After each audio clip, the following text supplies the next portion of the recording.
ஏழாம் அதிகாரம். குற்ற நிவாரண பலியின் பிரமாணம் என்னவென்றால், அது மகா பரிசுத்தமானது. சர்வாங்க தகன பலி கொல்லப்படும் இடத்தில் குற்ற நிவாரண பலியும் கொல்லப்பட வேண்டும். அதன் இரத்தத்தை பலிபீடத்தின் மேல் சுற்றிலும் தெளித்து, அதனுடைய கொழுப்பு முழுவதையும், அதன் வாலையும், குடல்களை மூடிய கொழுப்பையும், 2 குண்டிக்காய்களையும், அவைகளின் மேல் சிறு குடல்களினிடத்தில் இருக்கிற கொழுப்பையும், குண்டிக்காய்களோடே கூட கல்லீரலின் மேல் இருக்கிற ஜவ்வையும் எடுத்துச் செலுத்துவானாக. இவைகளை ஆசாரியன் பலிபீடத்தின் மேல் கர்த்தருக்கு தகன பலியாக தகனிக்க கடவன். அது குற்ற நிவாரண பலி. ஆசாரியரில் ஆண் மக்கள் யாவரும் அதை புசிப்பார்களாக. அது பரிசுத்த ஸ்தலத்தில் புசிக்கப்பட வேண்டும். அது மகா பரிசுத்தமானது. பாவ நிவாரண பலி எப்படியோ, குற்ற நிவாரண பலியும் அப்படியே. அவ்விரண்டிற்கும் பிரமாணம் ஒன்றே. அதனாலே பாவ நிவிர்த்தி செய்த ஆசாரியனை அது சேரும். ஒருவனுடைய சர்வாங்க தகன பலியை செலுத்தின ஆசாரியன் தான் செலுத்தின தகன பலியின் தோலை தனக்காக வைத்துக் கொள்ள வேண்டும். அடுப்பிலே பாகம் பண்ணப்பட்டதும் சட்டியிலும் தட்டின் மேலும் சமைக்கப்பட்டதுமான போஜன பலியாவும் அதை செலுத்துகிற ஆசாரியனுடையவைகளாயிருக்கும். எண்ணெயிலே பிசைந்ததும் எண்ணெயிலே பிசையாததுமான சகல போஜன பலியும் ஆரோனுடைய குமாரர் யாவருக்கும் சரி பங்காகச் சேர வேண்டும். கர்த்தருக்கு செலுத்துகிற சமாதான பலிகளின் பிரமாணம் என்னவென்றால், அதை ஸ்தோத்திரத்துக்காகச் செலுத்துவானானால் அவன் ஸ்தோத்திர பலியோடும் கூட எண்ணெயிலே பிசைந்த புளிப்பில்லா அதிரசங்களையும், எண்ணெய் பூசப்பட்ட புளிப்பில்லா அடைகளையும், எண்ணெயிலே பிசைந்து வறுக்கப்பட்ட மெல்லிய மாவினால் செய்த அதிரசங்களையும் படைக்க கடவன். அவைகளை படைக்கிறதும் அல்லாமல் புளித்த மாவினால் செய்த அப்பத்தையும் தன்னுடைய சமாதான பலியாகிய ஸ்தோத்திர பலியோடு கூட படைக்க வேண்டும். அந்த படைப்பு முழுவதிலும் வகைக்கு ஒவ்வொன்றை எடுத்து கர்த்தருக்கு ஏறெடுத்து படைக்கும் பலியாகச் செலுத்துவானாக. அது சமாதான பலியின் இரத்தத்தை தெளித்த ஆசாரியனுடையதாகும். சமாதான பலியாகிய ஸ்தோத்திர பலியின் மாம்சமானது செலுத்தப்பட்ட அன்றை தினமே புசிக்கப்பட வேண்டும். அதில் ஒன்றும் விடியற்கால மட்டும் வைக்கப்படலாகாது. அவன் செலுத்தும் பலி பொருத்தனையாயாவது உற்சாக பலியாயாவது இருக்குமானால் அது செலுத்தப்படும் நாளிலும் அதில் மீதியானது மறுநாளிலும் புசிக்கப்படலாம். பலியின் மாம்சத்தில் மீதியாயிருக்கிறது 3ஆம் நாளில் அக்கினியிலே சுட்டெரிக்கப்பட கடவது. சமாதான பலியின் மாம்சத்தில் மீதியானது 3ஆம் நாளில் புசிக்கப்படுமானால் அது அங்கீகரிக்கப்படாது. அதைச் செலுத்தினவனுக்கு அது பலிக்காது. அது அருவருப்பாயிருக்கும். அதை புசிக்கிறவன் தன் அக்கிரமத்தை சுமப்பான். தீட்டான எந்த வஸ்துவிலாவது அந்த மாம்சம் பட்டதானால் அது புசிக்கப்படாமல் அக்கினியிலே சுட்டெரிக்கப்பட கடவது. மற்ற மாம்சத்தையோ சுத்தமாயிருக்கிறவனெவனும் புசிக்கலாம். ஒருவன் தீட்டுள்ளவனாயிருக்கையில் கர்த்தருடைய சமாதான பலியின் மாம்சத்தை புசித்தால் அவன் தன் ஜனத்தாரில் இராதபடிக்கு அறுப்புண்டு போவான். மனுஷருடைய தீட்டையாவது தீட்டான மிருகத்தையாவது அருவருக்கப்படத்தக்க தீட்டான மற்ற எந்த வஸ்துவையாவது ஒருவன் தொட்டிருந்து கர்த்தருடைய சமாதான பலியின் மாம்சத்திலே புசித்தால் அவன் தன் ஜனங்களில் இராதபடிக்கு அறுப்புண்டு போவான் என்றார். பின்னும் கர்த்தர் மோசேயை நோக்கி, நீ இஸ்ரவேல் புத்திரரோடே சொல்ல வேண்டியது என்னவென்றால், மாடு ஆடு வெள்ளாடு என்பவைகளின் கொழுப்பை நீங்கள் புசிக்கலாகாது. தானாய்ச் செத்த மிருகத்தின் கொழுப்பையும் பீருண்ட மிருகத்தின் கொழுப்பையும் பலவித வேலைகளுக்கு வழங்கலாம். ஆனாலும் நீங்கள் அதை ஒருபோதும் புசிக்கலாகாது. கர்த்தருக்கு தகன பலியாகச் செலுத்தப்படும் மிருகத்தின் கொழுப்பை புசிக்கிற எந்த ஆத்துமாவும் தன் ஜனங்களில் இராதபடிக்கு அறுப்புண்டு போவான்.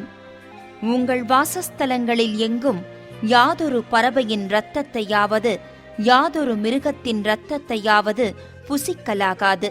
எவ்வித இரத்தத்தையாகிலும் புசிக்கிற எவனும் தன் ஜனங்களில் இராதபடிக்கு அறுப்புண்டு போவான் என்று சொல் என்றார். பின்னும் கர்த்தர் மோசேயை நோக்கி, நீ இஸ்ரவேல் புத்திரரோடே சொல்ல வேண்டியது என்னவென்றால், கர்த்தருக்குச் சமாதான பலி செலுத்துகிறவன் தான் செலுத்தும் சமாதான பலியை கர்த்தருடைய சந்நிதியில் கொண்டு வருவானாக. கர்த்தருக்கு தகன பலியாக படைப்பவைகளை அவன் கைகளே கொண்டு வர வேண்டும். மார்க்கண்டத்தையும் அதனோடு கூட அதின்மேல் வைத்த கொழுப்பையும் கர்த்தருடைய சந்நிதியில் அசைவாட்டும் பலியாக அசைவாட்டும்படிக்கு கொண்டு வர கடவன். அப்பொழுது ஆசாரியன் அந்த கொழுப்பை பலிபீடத்தின் மேல் தகனிக்க வேண்டும்.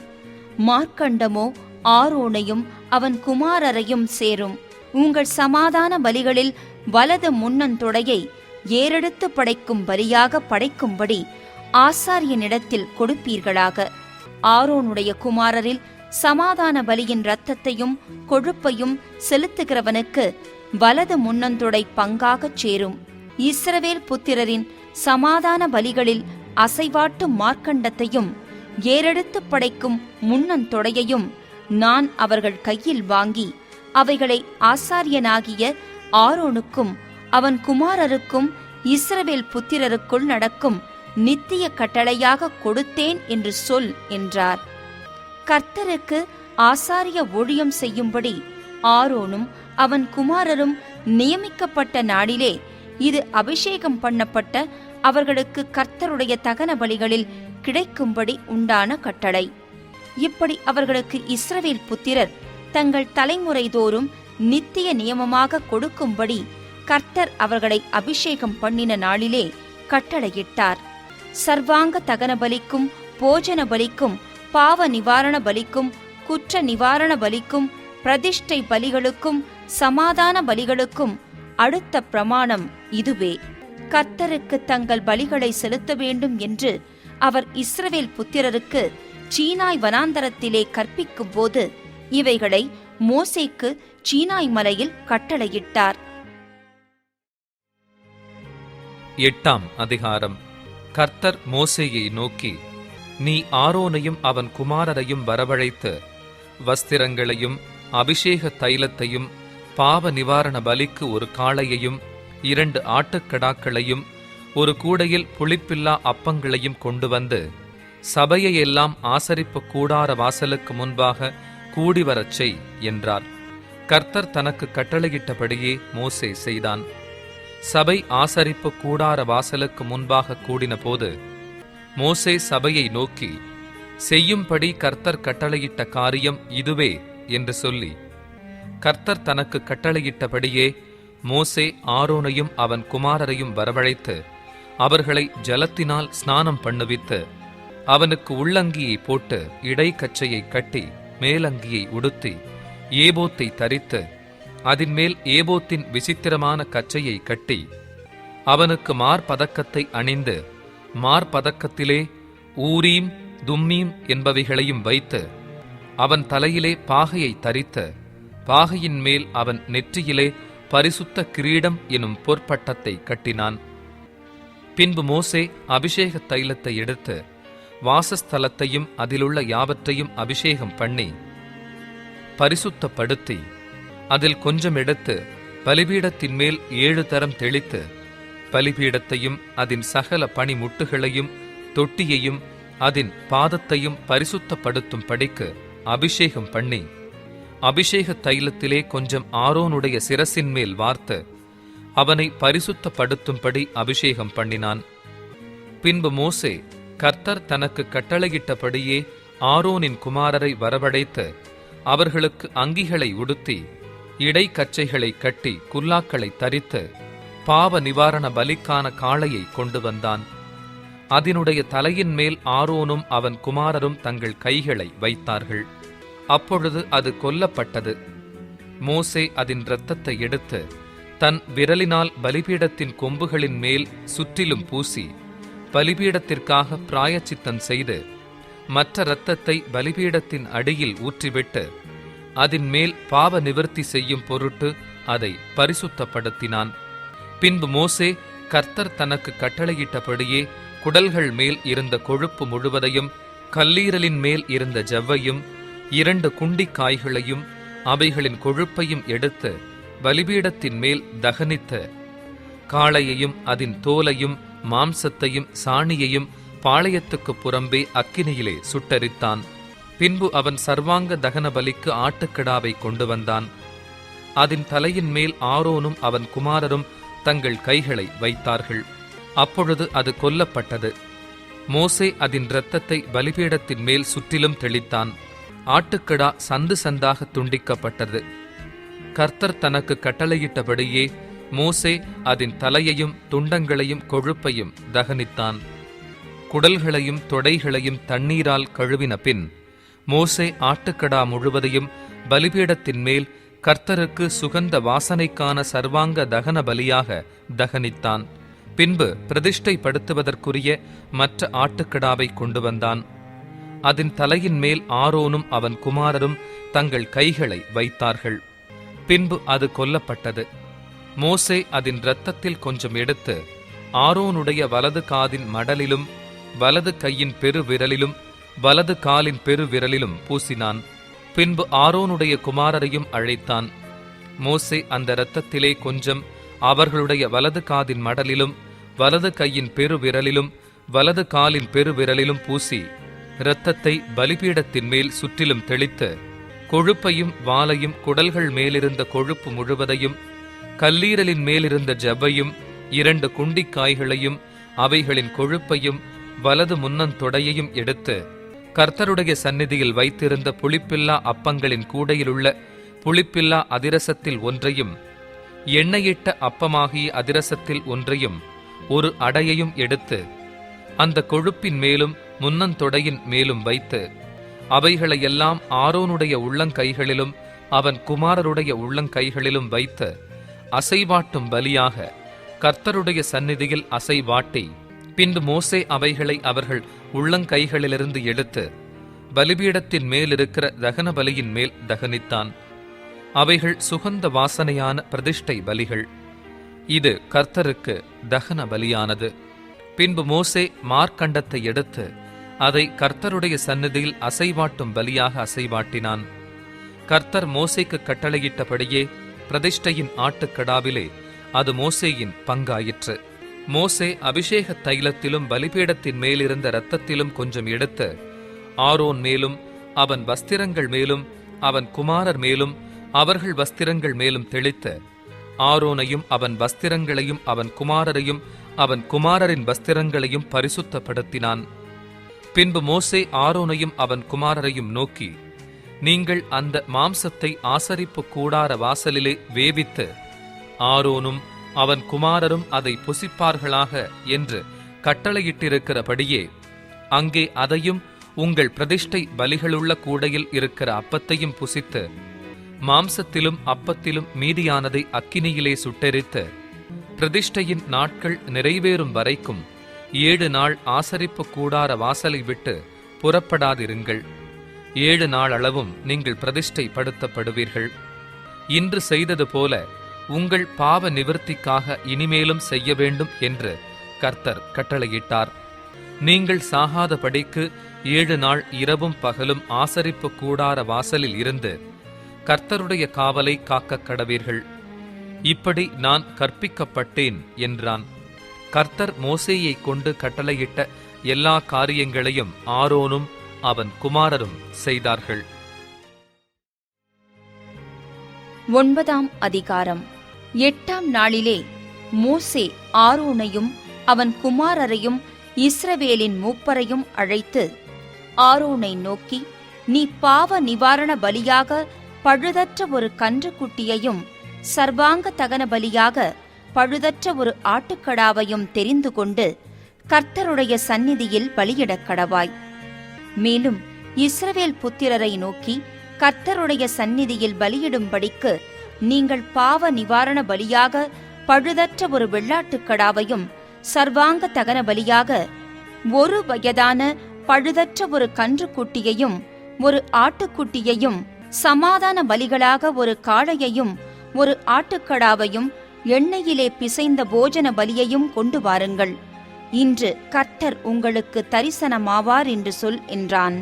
மோசே கட்டளையிட்டவைகளை அவர்கள் ஆசரிப்பு கூடாரத்துக்கு முன்பாக கொண்டு வந்தார்கள். சபையார் எல்லாரும் சேர்ந்து கர்த்தருடைய சந்நிதியில் நின்றார்கள். அப்பொழுது மோசே, கர்த்தர் கட்டளையிட்ட இந்த காரியத்தைச் செய்யுங்கள், கர்த்தருடைய மகிமை உங்களுக்கு காணப்படும் என்றான். மோசே ஆரோனை நோக்கி, நீ பலிபீடத் தண்டையில் சேர்ந்து கர்த்தர் கட்டளையிட்டபடியே உன் பாவ நிவாரண பலியையும் உன் சர்வாங்க தகன பலியையும் செலுத்தி உனக்காகவும் ஜனங்களுக்காகவும் பாவ நிவிர்த்தி செய்து ஜனங்களுடைய பலியையும் செலுத்தி அவர்களுக்காகவும் பாவ நிவிர்த்தி செய் என்றான். அப்பொழுது ஆரோன் பலிபீடத் தண்டையில் சேர்ந்து தன் பாவ நிவாரண பலியாகிய கன்று குட்டியை கொன்றான். ஆரோனின் குமாரர் அதன் இரத்தத்தை அவனிடத்தில் கொண்டு வந்தார்கள். அவன் தன் விரலை அந்த இரத்தத்தில் தோய்த்து பலிபீடத்தின் கொம்புகளின் மேல் பூசி மற்ற இரத்தத்தை பலிபீடத்தின் அடியிலே ஊற்றி பாவ நிவாரண பலியின் கொழுப்பையும் குண்டிக்காய்களையும் கல்லீரலில் எடுத்த ஜவ்வையும் கர்த்தர் மோசேக்கு கட்டளையிட்டபடியே பலிபீடத்தின் மேல் தகனித்து மாம்சத்தையும் தோலையும் பாளையத்துக்கு புறம்பே அக்கினியிலே சுட்டெரித்தான். பின்பு சர்வாங்க தகன பலியையும் கொன்றான். ஆரோனின் குமாரர் அதன் இரத்தத்தை அவனிடத்தில் கொண்டு வந்தார்கள். அதை அவன் பலிபீடத்தின் மேல் சுற்றிலும் தெளித்தான். சர்வாங்க தகன பலியின் துண்டங்களையும் தலையையும் அவனிடத்தில் கொண்டு வந்தார்கள். அவன் அவைகளை பலிபீடத்தின் மேல் தகனித்து குடல்களையும் தொடைகளையும் கழுவி பலிபீடத்தின் மேல் இருந்த சர்வாங்க தகன பலியின் மேல் தகனித்தான். பின்பு அவன் ஜனங்களின் பலியை கொண்டு வந்து ஜனங்களின் பாவ நிவிர்த்திக்குரிய வெள்ளாட்டுக்கடாவை கொன்று முந்தினதை பலியிட்டது போல அதை பாவ நிவாரண பலியாக்கி சர்வாங்க தகன பலியையும் கொண்டு வந்து நியமத்தின்படி அதை பலியிட்டு போஜன பலியையும் கொண்டு வந்து அதில் கை நிறைய எடுத்து அதை காலையில் செலுத்தும் சர்வாங்க தகன பலியுடனே பலிபீடத்தின் மேல் தகனித்தான். பின்பு ஜனங்களின் சமாதான பலிகளாகிய காளையையும் ஆட்டுக்கடாவையும் கொன்றான். ஆரோனின் குமாரர் அதன் இரத்தத்தை அவனிடத்தில் கொண்டு வந்தார்கள்.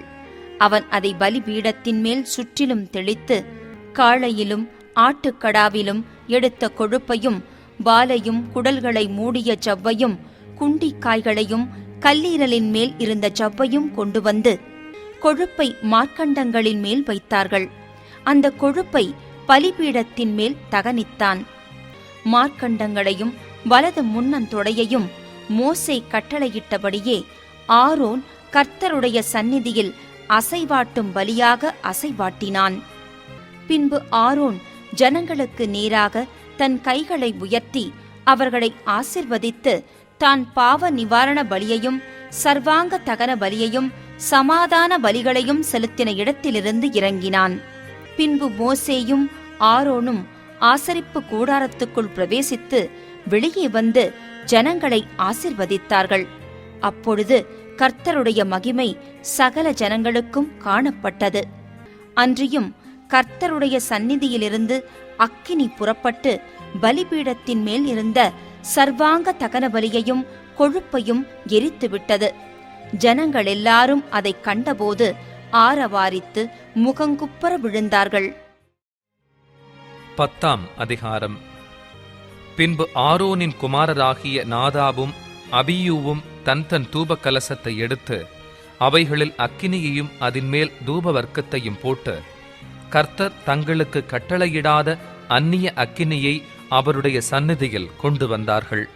அப்பொழுது அக்கினி கர்த்தருடைய சந்நிதியிலிருந்து புறப்பட்டு அவர்களை பட்சித்தது. அவர்கள் கர்த்தருடைய சந்நிதியில் செத்தார்கள்.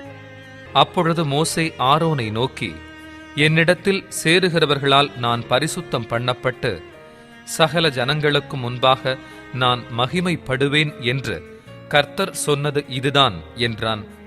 ஆரோன் பேசாதிருந்தான். பின்பு மோசே ஆரோனின் சிறிய தகப்பனான ஊசியேலின் குமாரராகிய மீசவேலையும் எல்சாபானையும் அழைத்து, நீங்கள் கிட்ட வந்து உங்கள் சகோதரரை பரிசுத்த ஸ்தலத்துக்கு முன்னின்று எடுத்து பாளையத்துக்கு புறம்பே கொண்டு போங்கள் என்றான். மோசே சொன்னபடி அவர்கள் கிட்ட வந்து அவர்களை அவர்கள் உடுத்தியிருந்த சட்டைகளோடும் எடுத்து பாளையத்துக்கு புறம்பே கொண்டு போனார்கள். மோசே ஆரோனையும் எலெயாசார் இத்தாமார் என்னும் அவன் குமாரரையும் நோக்கி, நீங்கள் சாகாத படிக்கும், சபை அனைத்தின் மேலும் கடும் கோபம் வராத படிக்கும் நீங்கள் உங்கள் தலைப்பாகையை எடுத்து போடாமலும் உங்கள் வஸ்திரங்களை கிழிக்காமலும் இருப்பீர்களாக. உங்கள் சகோதரராகிய இஸ்ரவேல் குடும்பத்தார் யாவரும் கர்த்தர் கொளுத்தின இந்த அக்கினிக்காக புலம்புவார்களாக. நீங்கள் சாகாத படிக்கு ஆசரிப்பு கூடார வாசலிலிருந்து புறப்படாதிருங்கள். கர்த்தருடைய அபிஷேக தைலம் உங்கள் மேல் இருக்கிறதே என்றான். அவர்கள் மோசேயினுடைய வார்த்தையின்படியே செய்தார்கள். கர்த்தர் ஆரோனை நோக்கி, நீயும் உன்னோடே கூட உன் குமாரரும் சாகாதிருக்க வேண்டுமானால் ஆசரிப்பு கூடாரத்துக்குள் பிரவேசிக்கிற போது திராட்சரசத்தையும் மதுவையும் குடிக்க வேண்டாம். பரிசுத்தமுள்ளதற்கும் பரிசுத்தமில்லாததற்கும் தீட்டுள்ளதற்கும் தீட்டில்லாததற்கும் வித்தியாசம் பண்ணும் படிக்கும் கர்த்தர் மோசேயை கொண்டு இஸ்ரவேல் புத்திரருக்குச் சொன்ன சகல பிரமாணங்களையும் அவர்களுக்கு போதிக்கும் படிக்கும் இது உங்கள் தலைமுறை தோறும் நித்திய கட்டளையாயிருக்கும் என்றார். மோசே ஆரோனையும் மீதியாயிருந்த அவன் குமாரராகிய எலெயாசாரையும் இத்தாமாரையும் நோக்கி, நீங்கள் கர்த்தருடைய தகன பலிகளில் மீதியான போஜன பலியை எடுத்து பலிபீடத் தண்டையிலே புளிப்பில்லாததாக புசியுங்கள். அது மகா பரிசுத்தமானது. அதை பரிசுத்த ஸ்தலத்திலே புசியுங்கள். அது கர்த்தருடைய தகன பலிகளில் உனக்கும் உன் குமாரருக்கும் ஏற்படுத்தப்பட்டதாயிருக்கிறது. இப்படி கட்டளை பெற்றிருக்கிறேன். அசைவாட்டும் மார்க்கண்டத்தையும் ஏறெடுத்து படைக்கும் முன்னந்தொடையையும் நீயும் உன்னோடே கூட உன் குமாரரும் குமாரத்திகளும் சுத்தமான ஸ்தலத்திலே புசிப்பீர்களாக. இஸ்ரவேல் புத்திரருடைய சமாதான பலிகளில் அவைகள் உனக்கும் உன் பிள்ளைகளுக்கும் கிடைக்கும்படி ஏற்படுத்தப்பட்டிருக்கிறது. கொழுப்பாகிய தகன பலிகளோடே அவர்கள் கர்த்தருடைய சந்நிதியில் அசைவாட்டும் பலியாக அசைவாட்டும்படி ஏறெடுத்து படைக்கும் முன்னந்தொடையையும் அசைவாட்டும் மார்க்கண்டத்தையும் கொண்டு வருவார்கள். அது கர்த்தர் கட்டளையிட்டபடியே உனக்கும் உன் பிள்ளைகளுக்கும் நித்திய கட்டளையாக ஏற்படுத்தப்பட்டிருக்கிறது என்றான். பாவ நிவாரண பலியாக செலுத்தப்பட்ட வெள்ளாட்டுக் கடாவை மோசே தேடி பார்த்தான். அது தகனிக்கப்பட்டிருந்தது. ஆகையால் மீதியாயிருந்த எலெயாசார் இத்தாமார் என்னும் ஆரோனின் குமாரர் மேல் அவன் கோபம் கொண்டு, பாவ நிவாரண பலியை நீங்கள் பரிசுத்த ஸ்தலத்தில் புசியாமற் போனதென்ன? அது மகா பரிசுத்தமாயிருக்கிறதே. சபையின் அக்கிரமத்தை சுமந்து தீர்ப்பதற்கு கர்த்தருடைய சந்நிதியில் அவர்களுக்காக பாவ நிவர்த்தி செய்யும் பொருட்டு அதை உங்களுக்கு கொடுத்தாரே. அதன் இரத்தம் பரிசுத்த ஸ்தலத்துக்குள்ளே கொண்டுவரப்படவில்லையே. நான் கட்டளையிட்டபடி நீங்கள் அதை பரிசுத்த ஸ்தலத்தில் புசிக்க வேண்டியதாயிருந்ததே என்றான். அப்பொழுது ஆரோன் மோசேயை நோக்கி, அவர்கள் தங்கள் பாவ நிவாரண பலியையும் தங்கள் சர்வாங்க தகன பலியையும் கர்த்தருடைய சந்நிதியில் செலுத்தின இன்றுதானே எனக்கு இப்படி நேரிட்டதே. பாவ நிவாரண பலியை இன்று நான் புசித்தேனானால் அது கர்த்தரின் பார்வைக்கு நன்றாயிருக்குமோ என்றான். மோசே அதை கேட்டபோது அமைதலாயிருந்தான்.